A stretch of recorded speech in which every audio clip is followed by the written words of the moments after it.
Mes parents laissent mon frère, leur enfant chéri, et sa famille vivre chez eux gratuitement pendant que je paie un loyer, alors j'ai secrètement déménagé et je leur ai dit de profiter des profiteurs. Toute ma vie, je me suis demandé pourquoi mes parents ne pouvaient pas m'aimer comme ils aiment mon frère, et maintenant, je crois que je ne veux plus savoir la raison. Je m'appelle Mason, j'ai 22 ans, et comme beaucoup de jeunes de mon âge, je rêve de réussir ma vie. J'ai une passion pour la conception de logiciels et je poursuis un diplôme dans ce domaine.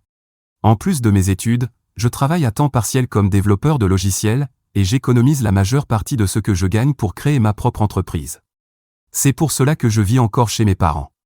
Comme l'université est proche de leur maison, je fais des économies sur les transports et d'autres dépenses. Mais je ne vis pas à leur crochet. Chaque mois, je leur verse 550 $ comme part du loyer et des dépenses ménagères. Ma vie se passait plutôt bien, et je pensais qu'en quelques années, je serais proche de réaliser mon rêve. Cependant, tout a commencé à s'effondrer quand mon frère, qui a 23 ans, a décidé, avec toute sa famille, de venir vivre avec nous. Ne vous méprenez pas, j'aime mon frère, mais il a toujours été un vrai problème depuis notre enfance. Malgré tout, il a toujours été le préféré de mes parents. Depuis son plus jeune âge, il avait un talent pour se mettre dans des situations compliquées. Que ce soit dépasser le couvre-feu, sécher les cours ou se battre à l'école, Cam trouvait toujours un moyen de semer le chaos. Cependant, malgré tout ce désordre, mes parents ont toujours eu un faible pour lui. Peu importe à quel point les choses allaient mal, ils lui pardonnaient rapidement, tandis que je me demandais ce que je devais faire pour mériter le même soutien inconditionnel. Ils trouvaient toujours un moyen d'éviter les conséquences de ses actes, et d'une façon ou d'une autre, tout finissait par retomber sur moi. Qu'il s'agisse de casser quelque chose de précieux ou d'avoir des problèmes à l'école, c'était toujours moi qui devais réparer les dégâts. Cam s'est mariée lorsque sa petite amie a découvert qu'elle était enceinte. Tout s'est passé si vite. Un jour, il parlait de fêtes débridées et de soirées, et le lendemain, il emménageait chez sa famille et se préparait à devenir père. Mes parents ont été là pour lui à chaque étape, le soutenant émotionnellement et financièrement. Ils ont même aidé lui et sa femme à s'installer dans leur propre maison, espérant qu'un nouveau départ le pousserait à prendre ses responsabilités. Il y a un an, Cam et sa famille ont déménagé, prenant une somme généreuse à la fois de nos parents et de la famille de sa femme pour lancer une entreprise. Et maintenant, avec leur retour, les choses n'ont fait qu'empirer. Cam prétend que son entreprise prospère. Il se vante d'avoir obtenu des contrats avec de grandes entreprises de construction, agissant comme s'il était une sorte de magnate. Il dit qu'il attend juste un paiement de 2 millions de $, exagérant son succès à chaque récit. J'avais du mal à y croire, étant donné son passé d'irresponsabilité, mais mes parents ont été rapides à croire son histoire, l'écoutant avec des yeux émerveillés comme s'il donnait une conférence TED. Il restait là à hocher la tête d'admiration pendant qu'il racontait ses supposés exploits. Pendant ce temps, je regardais en arrière-plan, me sentant comme un fantôme dans ma propre maison. Quand Cam a annoncé qu'il avait vendu sa maison pour investir dans un gros contrat, j'ai failli m'étouffer pendant le dîner. Et bien sûr, une fois que l'argent arrivera, il prévoit d'acheter un manoir dans la banlieue la plus riche de New York, disant que toute la famille devrait y emménager avec lui. Mes parents sont ravis, parlant de cette grande opportunité qu'ils savaient que Cam finirait par obtenir. Ils sont aux anges, prêts à le suivre dans ce nouveau chapitre, sans se rendre compte des pièges potentiels qui pourraient se présenter. Pendant ce temps, je me demande si ce supposé succès n'est pas juste une autre des combines de Cam, une autre chance d'échapper à ses responsabilités tout en entraînant tout le monde dans sa chute. Pendant que Cam attend son pactole, lui et sa famille ne contribuent en rien aux dépenses ménagères. Ils ne paient pas de loyer, n'aident pas pour les courses, et ont pratiquement pris possession de la maison. Leurs 2 enfants, que j'aime parce qu'ils sont innocents et non responsables des actes des adultes, ajoutent cependant au chaos. La maison est toujours bruyante, désordonnée, et bien loin de l'environnement paisible dont j'ai besoin pour me concentrer sur mes études et mon travail. Je me souviens même d'être entré un jour dans le salon, évitant des jouets éparpillés sur le sol, et d'avoir eu l'impression d'entrer dans une zone de guerre plutôt que chez moi. Je chérissais les moments de calme où je pouvais m'asseoir et coder, mais maintenant, ces moments semblent appartenir au passé. C'est comme si mon sanctuaire avait été remplacé par le chaos et le désordre. Le pire, c'est que Cam et sa femme semblent penser qu'ils peuvent me donner des ordres, me demandant de faire des courses sans jamais proposer de payer quoi que ce soit. Je me sens comme un serviteur vivant dans la maison, plutôt qu'un frère ou même un fils. Ils ont envahi la cuisine, laissant leur désordre à nettoyer pour moi, et leurs enfants courent partout, interrompant mes tentatives de me concentrer. C'est frustrant et épuisant de devoir gérer leurs demandes constantes alors que je m'efforce d'être une personne responsable et autonome. Cela aurait pu être supportable jusqu'à la semaine dernière, quand maman est entrée dans ma chambre. Au début, elle a commencé à parler de l'augmentation des dépenses ménagères depuis que Cam et sa famille avaient emménagé. Des factures à la nourriture, tout coûte plus cher. Au fond de moi, Je savais ce qu'elle allait dire, mais je ne m'attendais pas à ce qu'elle le dise réellement. Elle m'a demandé de payer plus que ce que je paie déjà. Quand je lui ai demandé si elle avait demandé la même chose à Cam et s'il allait commencer à payer un loyer, elle s'est juste mise en colère et a quitté la pièce. Le lendemain, pendant le petit déjeuner, papa m'a dit la même chose tout en se levant de table, ne me laissant pas l'occasion de protester. J'ai regardé mon frère, qui m'a regardé avec embarras avant de continuer à manger. La nuit suivante, après le travail, je suis allé directement parler à maman. Je lui ai dit que je gagnais à peine assez et que je ne pouvais pas payer plus que ce que je paie déjà. Depuis, maman et papa ont cessé de me parler. Ils me font la tête comme si j'étais le profiteur ou quelque chose du genre. Vous savez ce qui fait le plus mal? Voir comment mes parents traitent Cam par rapport à moi. Cam s'en sort toujours, et pourtant, ils ne le tiennent jamais pour responsable de quoi que ce soit. Pendant ce temps, je paie un loyer, je travaille dur à l'université et j'économise pour mon avenir, mais tout cela semble ne pas compter. Je déteste le dire, mais parfois, j'ai l'impression que tous mes efforts sont invisibles pour eux, comme si, peu importe ce que je fais, ce n'est jamais assez à leurs yeux. Je pensais autrefois que je ne faisais peut-être pas assez d'efforts, que si je réalisais davantage, ils finiraient par me remarquer. Mais maintenant, après des années à attendre leur approbation, je réalise qu'elle ne viendra peut-être jamais. J'ai essayé de parler à mes parents, mais chaque conversation se termine par eux qui changent de sujet ou m'ignorent complètement. Ils sont tellement absorbés par les grands projets de Cam et ses promesses de grandes maisons et de vie luxueuses qu'ils ne voient pas ce qui se passe juste devant eux. Ils ne voient pas à quel point cela fait mal d'être ignoré, à quel point c'est difficile de travailler autant et de toujours se sentir insuffisant. Le pire, c'est que même si Cam est plus âgé, il agit comme si je lui devais quelque chose. Il ne lève pas le petit doigt pour aider dans la maison, me laissant assumer des responsabilités supplémentaires sans aucune reconnaissance. J'ai aussi pensé à déménager, mais cela coûterait encore plus cher, et en ce moment, ma situation financière ne me le permet pas. Mise à jour 1. Salut, c'est Mason à nouveau. Je voulais vous donner des nouvelles depuis mon dernier message qui a reçu beaucoup de commentaires. Honnêtement, merci pour votre soutien et vos suggestions. J'apprécie vraiment d'avoir vos points de vue, même ceux qui n'étaient pas d'accord avec moi. Beaucoup m'ont conseillé de simplement déménager, mais pour être honnête, je ne suis pas prêt à franchir cette étape pour l'instant. Je termine encore mes études et je mets de l'argent de côté pour mon avenir. L'idée de payer un loyer et des factures me stresse, car je ne pourrai pas tout couvrir. Désormais, non seulement la maison, mais aussi ma chambre, est devenue un véritable zoo. Je ne peux même pas commencer à expliquer à quel point la famille de mon frère s'est montrée intrusive. Par exemple, l'autre jour, je suis entré dans ma chambre et j'ai trouvé un lit pour ma nièce installé dans un coin. Aucun avertissement, aucune demande de permission, juste un lit posé dans mon espace. Je comprends que les enfants ont besoin d'un endroit pour dormir, mais je n'ai pas signé pour devenir une nounou ou transformer ma chambre en une aire de jeu improvisée. Quand j'ai confronté Cam à ce sujet, il a juste haussé les épaules et dit que c'était plus facile pour tout le monde. Plus facile pour qui? Certainement pas pour moi. Et ça devient encore plus fou. Hier, j'ai trouvé la femme de Cam fouillant dans mes affaires. Je suis entré et je l'ai surprise en train de fouiller dans mon tiroir de bureau. Qu'est-ce qui ne va pas chez elle? Je me suis senti violé, comme s'ils envahissaient mon espace personnel. Quand je lui ai demandé ce qu'elle faisait, elle a juste souri et a dit qu'elle cherchait un stylo. Un stylo? Sérieusement? Il y a toute une maison pleine de stylos, y compris un bureau en bas, et elle ne pouvait pas simplement m'en demander un. C'était insensé, sans parler de l'étrangeté de la situation. Je ne voulais pas exploser pour quelque chose qui semblait trivial, mais j'ai eu l'impression qu'il traitait mon espace, ma chambre, comme si c'était un lieu commun. Ce soir-là, j'ai essayé de me détendre après une longue journée de cours et de travail, espérant un peu de tranquillité. Mais dès que je me suis assis pour étudier, les enfants ont fait irruption dans ma chambre, traînant leurs jouets avec eux. Je les adore, mais j'ai besoin de me concentrer sur mes études. J'ai dû expliquer que ma chambre était interdite, mais c'était comme parler à un mur. Ils ne comprenaient pas, et Cam n'a même pas pris la peine d'intervenir. Il s'est contenté de rire comme si ce n'était pas grave.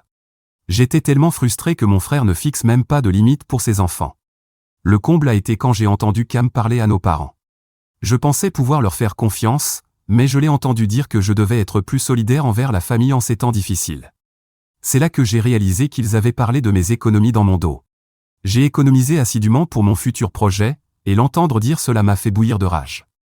Il a eu l'audace de suggérer que je devrais lui donner mes économies durement gagnées parce que, je ne sais pas pourquoi Mason économise autant alors qu'il pourrait contribuer cet argent à la famille. Quoi? Sérieusement? Quand je l'ai confronté à ce sujet, il m'a regardé comme si j'étais l'égoïste. Il a argumenté qu'avec les dépenses supplémentaires liées à leur présence ici, c'était mon devoir d'aider. Je n'arrivais pas à y croire. J'ai travaillé dur pour économiser de l'argent pour mon avenir, et maintenant, il s'attend à ce que je le lui donne simplement parce qu'il a pris des décisions qui l'ont mis en difficulté? C'était incroyablement injuste. J'ai refusé de le laisser me culpabiliser pour abandonner mes rêves. À ce moment-là, j'ai réalisé que je devais établir des limites claires. Je ne suis pas responsable de ses décisions ou de ses problèmes financiers. J'ai passé des années à me concentrer sur mon propre chemin, et je ne vais pas les laisser saboter mes plans simplement parce qu'ils pensent que je leur dois quelque chose. Alors j'ai pris une grande inspiration et j'ai dit à Cam que je ne pouvais pas aider financièrement et qu'il devait respecter mon espace et ma vie privée. J'espère que cela mènera à une meilleure entente, mais difficile de dire si ça changera quoi que ce soit. Pour l'instant, je tiens bon dans mes décisions et je priorise mes objectifs, même si cela signifie faire face à plus de drames de la part de ma famille. Merci encore pour votre soutien. Je reviendrai si la situation évolue et si j'ai plus à raconter sur mon frère et le reste de ma famille. Mise à jour 2. J'aimerais avoir de meilleures nouvelles, mais les choses ont empiré, et si vous pensiez que c'était déjà compliqué, c'est maintenant devenu inimaginable. Après ma dernière mise à jour, la manipulation émotionnelle de mes parents est passée d'insupportable à absolument intolérable. Ce n'était plus seulement une question de payer un peu plus ici et là, maintenant, ils s'attendent ouvertement à ce que je leur donne mes économies. Apparemment, l'argent que mon frère était censé recevoir n'est toujours pas arrivé, et chaque jour, ils trouvent de nouvelles façons de me coincer pour aider la famille. Ma mère répétait comme un mantra, la famille aide la famille. Tout tournait toujours autour de Cam. Le chantage émotionnel constant était épuisant, et puis, la véritable bombe a éclaté il y a quelques jours. Mes parents ont reçu un appel de mon beau-frère. J'étais dans ma chambre, essayant d'ignorer le bruit habituel des enfants de Cam, quand j'ai entendu des voix s'élever. Au début, je n'arrivais pas à comprendre grand-chose, mais la conversation a rapidement dégénéré. Ma mère faisait les 100 pas dans la maison, et elle semblait, disons, dévastée. Je suis descendu pour voir ce qui se passait, et c'est là que j'ai appris la vérité, toute la vérité sur mon frère. Il s'avère que Cam avait tout perdu depuis longtemps. Ce gros paiement qu'il disait devoir lui rapporter des millions, c'était un mensonge. En réalité, il avait investi tout son argent dans une affaire douteuse il y a des mois et s'était fait complètement arnaquer. Toute l'histoire à propos d'un paiement en attente n'était qu'une invention. Mais ce n'est pas tout. Il vivait chez ses beaux-parents depuis des mois, profitant d'eux. Quand ils en ont finalement eu assez, ils l'ont mis dehors, lui et sa famille. C'est alors qu'il s'est pointé chez nous, racontant encore plus de mensonges sur son prétendu succès. Je n'arrivais pas à y croire. Une partie de moi avait toujours soupçonné que son grand projet d'affaires était trop beau pour être vrai, mais je n'aurais jamais pensé qu'il irait aussi loin. Cam avait littéralement emménagé chez nous parce qu'il n'avait nulle part ailleurs où aller, et au lieu d'assumer, il a continué de mentir, entraînant tout le monde, y compris moi, dans son désordre. Je pensais que mes parents seraient furieux en apprenant la vérité. Je m'attendais à une confrontation, peut-être même à ce qu'ils voient enfin clair dans toutes les excuses de Cam. Mais au lieu de ça, ils étaient dévastés d'une manière à laquelle je ne m'attendais pas. Au lieu de tenir Cam responsable de ses actes, ils se sont tournés vers moi. Tout à coup, la conversation n'était plus sur comment Cam avait tout gâché, mais sur le fait que je devais intervenir pour sauver la famille. Mon père m'a fait asseoir après cet appel et m'a clairement dit « Ton frère a des problèmes, Mason. C'est le moment pour toi de te montrer et d'aider. Tu économises depuis des années, et c'est ton tour de rendre à la famille. Tu pourras toujours commencer ton entreprise plus tard, mais ton frère, il a besoin de cet argent maintenant. Juste comme ça. C'est déchirant. Je suis coincé dans cette situation impossible où, peu importe ce que je fais, je suis le méchant de l'histoire. Si je leur donne mes économies, tout ce pourquoi j'ai travaillé sera perdu, et je devrai recommencer à zéro. Mais si je refuse, mes parents me verront comme égoïste, sans cœur et ingrat. Et soyons honnêtes, même si je donnais cet argent à Cam, ça ne résoudrait rien. Il a prouvé maintes et maintes fois qu'il ne sait pas gérer ses finances. Au fond de moi, je sais que lui donner mes économies ne l'aidera pas à se remettre sur pied. Ce ne serait qu'un pansement temporaire sur un problème bien plus profond. Alors voilà où j'en suis, coincé entre le marteau et l'enclume, me demandant ce que je suis censé faire. Mes parents ne cessent de me mettre la pression, et Cam continue d'agir comme s'il n'avait rien fait de mal. Quoi qu'il en soit, je ne pense pas que ce sera ma dernière mise à jour, loin de là. Mise à jour 3. Aujourd'hui, je quitte enfin la maison de mes parents. Peu importe ce qui se passera ensuite. C'est peut-être ma dernière mise à jour, je ne sais pas, mais j'avais besoin de tout exprimer. Comme tout le monde le sait, mon frère, et honnêtement toute ma famille, a été horrible avec moi, et j'en ai assez. Maman et papa n'ont pas seulement pardonné à Cam et continué à le laisser rester à la maison, mais ils ont aussi continué à me harceler pour que je paie plus et que je renonce à mes économies pour mon frère aîné, qui aurait soi-disant toujours veillé sur moi. Qu'est-ce qu'ils veulent dire par là? Une chose est sûre, c'est qu'ils ne changeront jamais ni ne verront la raison. Cam dit qu'il prend enfin la vie au sérieux et qu'il est prêt à assumer des responsabilités. Selon lui, il a une nouvelle idée d'entreprise avec un ami et a juste besoin d'un petit investissement, qu'il remboursera dès que l'entreprise décollera.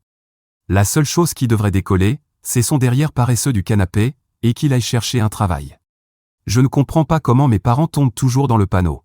Il est peut-être leur enfant chéri, mais pour moi, il n'est qu'un homme égoïste qui ne se soucie que de lui-même. Donc, incapable de supporter cette absurdité plus longtemps, j'ai décidé de partir et de déménager. Et en plus, je vais garder cela secret pour l'instant. Je sens que si je disais à ma famille tout de suite, ils feraient tout ce qu'ils pourraient pour m'en empêcher. J'ai cherché des studios et des chambres à louer, mais aucun ne correspondait à mon budget. Honnêtement, j'ai besoin de quelque chose que je peux me permettre, avec les factures et la nourriture, tout en continuant à économiser pour mon projet d'entreprise. Hier, une bonne nouvelle est enfin arrivée. Un ami d'un ami, un immigrant, cherchait des appartements pas chers à louer. Je me suis dit que s'il acceptait d'être mon colocataire, nous pourrions nous permettre un petit studio et même partager les factures et les dépenses alimentaires. Ce matin, nous nous sommes enfin rencontrés et avons tout discuté. La bonne nouvelle, c'est qu'il avait déjà trouvé un endroit et qu'il cherchait juste un colocataire. L'endroit est un peu loin de l'université, mais peu importe, je peux marcher sans problème. Le tourment émotionnel et la manipulation que j'ai subis dans ma propre maison ne seront plus là. Ce soir, je déménage en secret. J'ai hâte de voir leur tête quand ils découvriront que je suis parti. J'espère que tout se passera bien. Souhaitez-moi bonne chance, tout le monde. Mise à jour 4. Voici donc la mise à jour promise sur ce qui s'est passé après mon départ en secret. Préparez-vous, parce que si vous êtes de mon côté, vous allez être furieux. Pour résumer, après des semaines à supporter la folie chez moi, j'ai décidé de partir en secret. Ce n'était pas une décision impulsive, pas du tout. J'avais discrètement cherché un endroit pendant un moment, m'assurant qu'il soit abordable, assez proche de mon travail, et qu'il corresponde à mon emploi du temps universitaire. Après beaucoup d'efforts, j'ai trouvé l'endroit parfait, grâce à un ami d'un ami qui cherchait un colocataire. Je n'ai pas parlé de ça à ma famille. Je savais que si je ne faisais qu'évoquer mon plan, je serais bombardé de manipulations émotionnelles et de scènes dramatiques. Alors j'ai tout mis en place discrètement, en veillant à ce que mon départ passe inaperçu. J'ai commencé à emballer petit à petit, cachant mes affaires dans le coffre de ma voiture, attendant le jour où je pourrais partir sans confrontation. Je voulais partir, mais je ne voulais pas du drame inévitable qui suivrait si je l'annonçais. Le jour est enfin arrivé. J'avais tout ce dont j'avais besoin. J'ai signé le bail et suis parti vers mon nouvel endroit. Ce n'était ni grand ni luxueux, mais c'était à moi, et c'était tout ce dont j'avais besoin. La première nuit dans mon propre espace ressemblait à une grande bouffée d'air frais après des mois d'étouffement. Le silence, c'était magnifique. Pendant les jours suivants, j'ai continué ma vie comme d'habitude, allant au travail et à l'université comme si rien n'avait changé. Je savais qu'il ne faudrait pas longtemps avant qu'il remarque que je n'étais plus là, mais je n'avais aucune intention de révéler mon départ avant que ce soit absolument nécessaire. Puis, l'inévitable est arrivé. Ma mère m'a appelé un soir, se plaignant de quelques problèmes dans la maison et glissant subtilement un rappel sur l'augmentation du loyer que j'étais censé payer. Elle m'a demandé où j'étais et pourquoi je n'étais pas rentré ces derniers jours. En fait, elle ne semblait pas se soucier que je ne sois pas là, ce qui l'inquiétait, c'était que mon argent n'était pas là. Je pouvais presque entendre l'attente dans sa voix, la même vieille supposition que je continuerais à porter ce poids financier. Et c'est là que j'ai lâché la bombe. Je lui ai calmement dit, je n'habite plus là. Il y a eu un silence à l'autre bout du fil, alors j'ai ajouté, profitez bien des parasites maintenant. Le silence s'est prolongé un moment avant qu'elle explose. Elle n'arrivait pas à croire que j'étais parti sans prévenir personne. Elle s'est lancée dans une longue tirade sur le fait que j'abandonnais la famille et les laissais dans une ruine financière. Elle m'a demandé comment je pouvais être un fils si ingrat et égoïste, surtout après tout ce qu'ils avaient fait pour moi. Elle a bien précisé qu'ils comptaient sur mon argent pour maintenir la maison à flot, et que maintenant je les laissais tomber au moment où ils avaient le plus besoin de moi. Mais cela ne m'a pas affecté. J'en avais fini avec la manipulation émotionnelle, fini avec la culpabilisation, et fini d'être le bouc émissaire. Ma mère a essayé de me faire pression de toutes les manières possibles, me disant que j'avais trahi la famille et qu'ils ne savaient pas comment ils allaient s'en sortir sans ma contribution. Mais j'ai tenu bon. Je lui ai rappelé que j'avais contribué bien plus que ma part pendant beaucoup trop longtemps, et que ce n'était pas de ma faute si Cam avait ruiné sa vie. Les jours suivants ont été difficiles, pour ma famille. Parce que je les ai bloqués sur toutes les plateformes possibles, même lorsqu'ils m'ont envoyé des messages depuis un numéro inconnu pour me dire que je pouvais au moins continuer à payer le loyer. Oui, bien sûr, comme si j'allais payer 2 loyers alors que j'avais du mal à en payer un seul, Surtout pour une famille qui ne se souciait pas vraiment de ce que je faisais ou ne faisais pas. Mise à jour 5.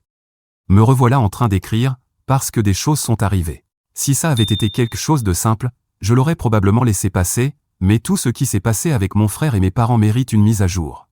Je ne sais pas si beaucoup de personnes lisent encore mon histoire, mais je pense que c'est de loin le post le plus intéressant que j'ai écrit. Ou du moins je le pense, car je ne suis pas le protagoniste de cette partie de l'histoire, du moins pas directement. Mes parents sont arrivés devant ma porte un soir, et pour rendre les choses encore plus dramatiques, ils l'ont fait sous la pluie. Je ne sais pas s'ils ont vérifié la météo avant de venir me voir pour rendre leur visite encore plus théâtrale, ou s'ils ont juste eu de la chance. Même si je ne sais pas si on peut vraiment appeler cela de la chance, parce que ce qui s'est passé était assez moche. Ils étaient là, debout devant ma porte, un peu trempés, parce qu'ils avaient besoin d'un endroit où rester. Ce qui me semblait étrange, puisqu'ils avaient une maison, mais j'avais tort. Je n'ai posé aucune question et leur ai simplement dit qu'ils ne pouvaient pas rester là. En plus de tout ce qu'on avait traversé, il y avait le petit détail que mon appartement était vraiment minuscule. Mais cela ne les dérangeait pas, car ils prévoyaient de prendre ma chambre et de me faire dormir dans le salon. Mes parents avaient un plan en tête qui ne convenait pas à mon appartement, et encore moins à ce que je voulais, c'est-à-dire ne pas vivre avec eux sous aucun prétexte. Avant de fermer la porte, je leur ai demandé pourquoi ils n'étaient pas chez eux. Ce qu'ils m'ont dit était la chose la plus incroyable du monde, mon frère les avait mis dehors. D'après leur histoire, ma mère avait découvert que ma belle-sœur lui volait de l'argent. Et honnêtement, je les crois, car je l'ai déjà surprise en train de fouiller dans ma chambre, et son excuse de chercher un stylo n'a jamais semblé très crédible. Alors, il y a eu une confrontation, et ils ont eu jusqu'à la fin de la semaine pour partir. Mais au lieu de partir, mon frère leur a donné des billets pour un spectacle. Quand ils sont partis, il a changé les serrures et les a enfermés dehors. Et le pire, c'est que les billets étaient faux. Ils ont fait tout le trajet jusqu'à la ville voisine pour assister au spectacle, pour finalement être humiliés à l'entrée lorsqu'on leur a dit que les billets étaient contrefaits. Quand ils sont rentrés chez eux, ils ont essayé d'ouvrir la porte avec leur clé, mais elle ne fonctionnait pas. Ils ont frappé à la porte, mais la seule réponse qu'ils ont eue de mon frère était « Mieux vaut nous que toi », et il ne leur a plus jamais répondu. Même s'ils ont frappé à la porte pendant 1 heure, mon frère ne les a pas laissés entrer. Cela s'est passé juste avant qu'ils ne viennent chez moi. Je leur ai demandé pourquoi ils n'avaient pas appelé la police, et ma mère m'a répondu qu'ils prévoyaient de le faire, mais qu'il était tard et qu'ils voulaient se reposer. C'est pour ça qu'ils ont décidé de venir chez moi. J'ai répété qu'ils ne pouvaient pas rester là et que, de toute façon, ils pouvaient utiliser l'argent que je leur avais donné pour payer un hôtel pendant quelques nuits. Ils ont protesté, mais je leur ai dit, j'ai un travail et j'ai payé un loyer chez vous pendant longtemps.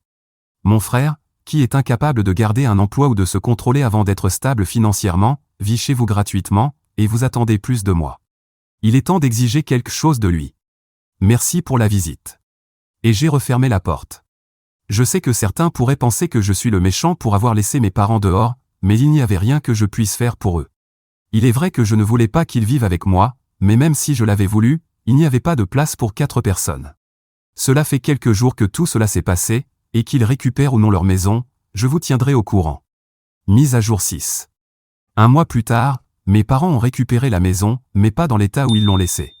Et je ne parle pas seulement du fait que mon frère et sa famille ne sont plus là, mais aussi des dégâts et de la destruction qu'a subi la maison.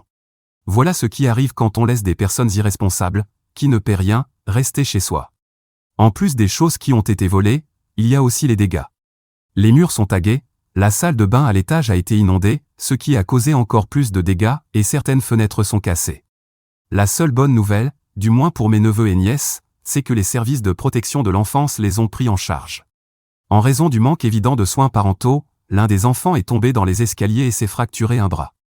Ajoutez à cela le fait qu'ils avaient pris la maison par la force, la situation pour mon frère et sa femme ne s'annonce pas très bonne. Je ne sais pas ce qu'il adviendra d'eux maintenant, mais voilà où en sont les choses pour le moment. Mes parents ont refusé de porter plainte contre mon frère parce que, d'après ce qu'ils ont raconté à d'autres personnes, pas à moi, il a fait tout cela parce qu'il traversait une période difficile. Je n'ai plus de mots pour mes parents. Je pense qu'ils méritent cela, et peut-être un peu plus aussi. Mise à jour 7. Pour ceux qui s'inquiétaient pour mes neveux et nièces, cette mise à jour est pour vous. Mes neveux et nièces ont été confiés à mes parents. Les services de protection de l'enfance m'ont demandé si je voulais ou pouvais les accueillir, étant donné que je suis de la famille, mais je pense que vous devinez déjà ma réponse. Je pense que mes parents auraient dû porter plainte. Au moins, mon frère avait une voiture à son nom. Avec ça, ils auraient pu récupérer une partie des dégâts. Mais mes parents peuvent tout pardonner à mon frère, même tout ça, ce qui est très différent de la façon dont ils me traitent, moi, la brebis galeuse de la famille, qu'ils ont complètement coupée. C'est ironique, car, si je me souviens bien, c'était l'inverse. Mais c'est l'histoire que mes parents racontent à tous ceux qui leur demandent des nouvelles de moi. Bien que, honnêtement, je ne pense pas que beaucoup de gens les croient, sachant que c'est mon frère qui a causé toute la destruction. Et quant à mon frère, il vit dans cette même voiture. Ce n'est pas comme si les chances de trouver quelqu'un qui accepte de te laisser vivre chez lui étaient très élevées quand tu as littéralement détruit la dernière maison où tu étais autorisé à rester.